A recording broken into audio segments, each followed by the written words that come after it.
Hi there, John Miller, osteopath here again. I've got some exercises to you based upon the clam and the arm opening exercise as found in Pilates. These are versions of that, and then they take it to the next level by introducing a few weights as well. Okay, so we're going to start off by doing the basic clam. So you lay on your side, like so, support your head in your hands. If you have a pillow, put the pillow there. Make sure your knees are bent at about 90 degrees, like so. The tummy is held in. Create a space under here if you can, so you're activating your oblique muscle here. And of course, hold this in, that's your transverse abdominis. Let your head rest so you're fairly relaxed. And what you're going to do is start off by simply lifting your knee. Keep the feet attached together, but lift the knee as you breathe out. And whatever you do, don't twist your back, otherwise you can start to rotate too much. So lift the knee as you breathe out, and as you breathe in, drop the leg back down again. Do this nice and slowly. I recommend about 5 seconds in and 5 seconds out. The great thing about doing it nice and slowly is you get a peak contraction on the muscle, so you get a real burn there. So it means you don't have to do endless reps, you get better quality of repetitions. Sometimes it's better to do, say, 20 than 100, providing you're doing it slowly.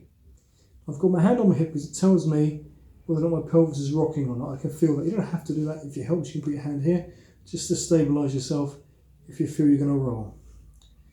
Okay, after you've done that, there are other variations where you bring your leg up like so, so that both feet are still together, but the other leg is raised up, and you can make it a bit harder. So you're now activating adductor muscles here, and you do the same thing.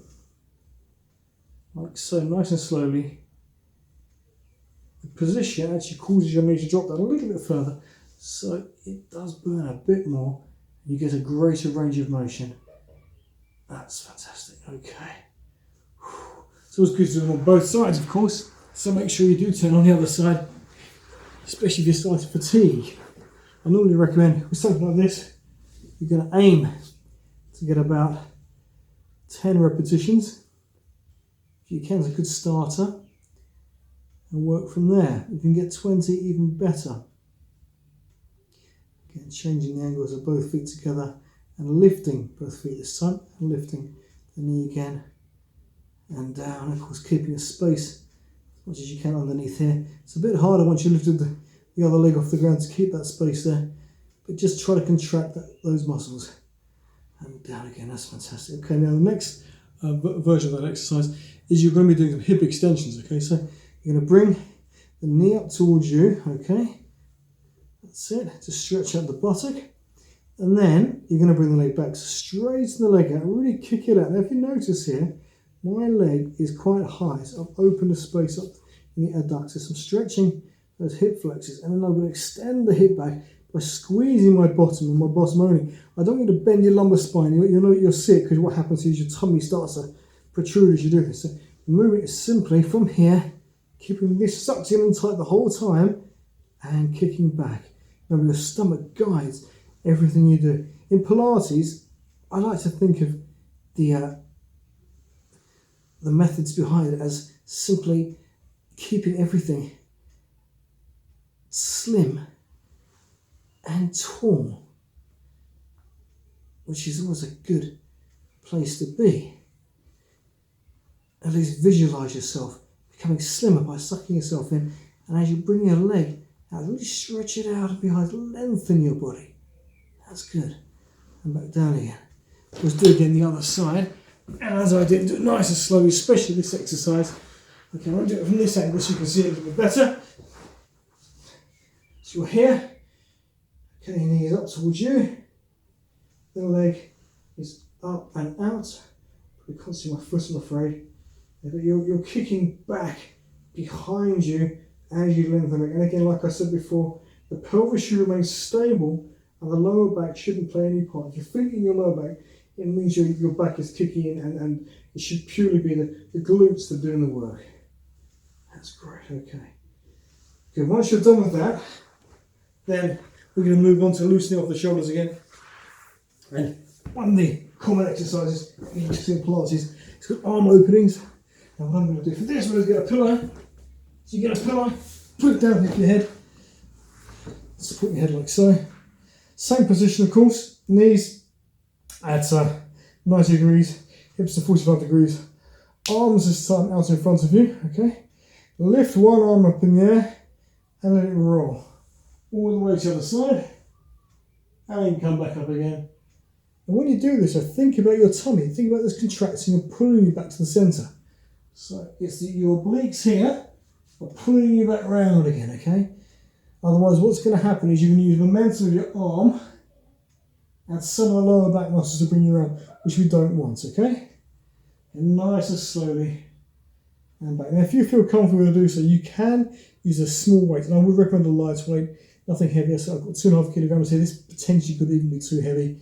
The arm goes straight up in the air, so you can't see that very well there. And what you're going to try and do is keep it nice and tight. So squeeze, let's pull the weight into your shoulder, so contracting everything first before you just let it drop, okay?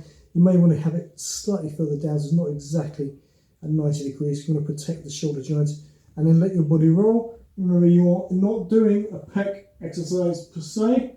The exercise is purely for your obliques. So we're loading up the obliques by using a weight, and the weight is the arm and the weight on it, and that's the lever we use to get these working here. Okay, so suck the tummy in and keep it in as you breathe out and come back up again. Okay, obviously do both sides if you can. Okay, right. So let's switch over onto the other one. In fact, what I'll do is I'll turn on the other side. You can watch me come round. Anyway. Awkward there.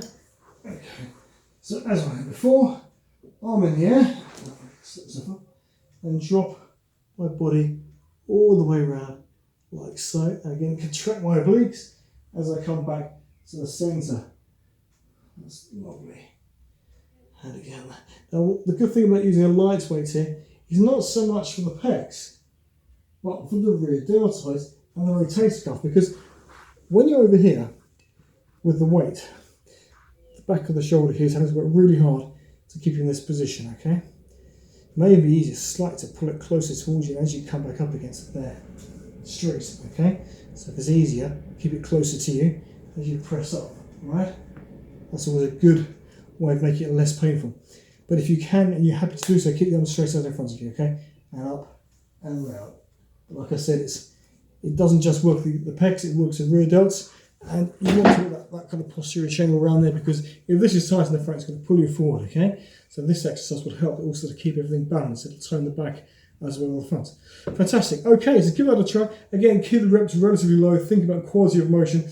I recommend you don't go to failure on these exercises, okay? Like I said, it's for the core. It's not for the shoulders, okay? The shoulders simply assist, but they will get some assistance by doing these exercises. Anyway, let me know how you get on, and speak to you soon.